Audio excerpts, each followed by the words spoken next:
ದೊಡ್ಡಬಳ್ಳಾಪುರ ತಹಸೀಲ್ದಾರ್ ಸಹಿಯನ್ನ ನಕಲಿ ಮಾಡಿ ವಂಚನೆ ಮಾಡಿದ ಪ್ರಕರಣಕ್ಕೆ ಸಂಬಂಧಪಟ್ಟಂತೆ ವಂಚನೆ ಮಾಡಿದ ಕಂದಾಯ ನಿರೀಕ್ಷಕ ಹೇಮಂತ್ ಕುಮಾರನ್ನ ಅಮಾನತು ಮಾಡಲಾಗಿದೆ.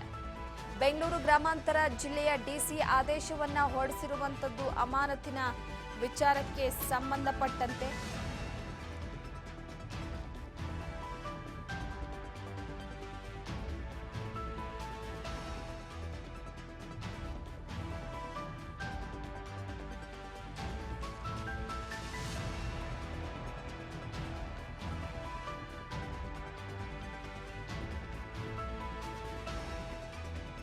ಬೆಂಗಳೂರು ಗ್ರಾಮಾಂತರ ಡಿಸಿಯಿಂದ ಆದೇಶ ಹೊರಡಿಸಿರುವಂತದ್ದು.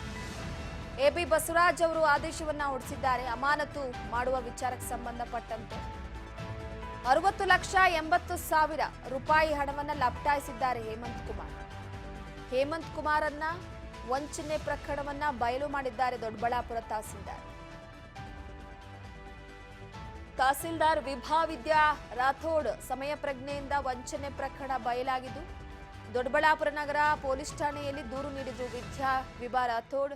ದೂರಿನ ಅನ್ವಯ ಹೇಮಂತ್ ಕುಮಾರ್ನನ್ನ ಬಂಧಿಸಿ ಜೈಲಿಗಟ್ಟಿದ್ದಾರೆ ದೊಡ್ಡಬಳ್ಳಾಪುರ ಪೊಲೀಸರು. ನಂತರ 50 ಲಕ್ಷ ರೂಪಾಯಿ ವಾಪಸ್ ಕಟ್ಟಿರುವ ಹೇಮಂತ್ ಕುಮಾರ್ ಪತ್ನಿ ದೊಡ್ಡಬಳ್ಳಾಪುರ ನಗರದ ಎಸ್ಬಿಐ ಬ್ಯಾಂಕ್ ತಹಸೀಲ್ದಾರ್ ಖಾತೆಗೆ ಹಣ ಜಮಾ ಮಾಡಿದ್ದಾರೆ. ಬೆಂಗಳೂರು ಗ್ರಾಮಾಂತರ ಜಿಲ್ಲೆಯ ದೊಡ್ಡಬಳ್ಳಾಪುರ ತಾಲೂಕಿನಲ್ಲಿ ಈ ಒಂದು ಘಟನೆ ನಡೆದಿದೆ.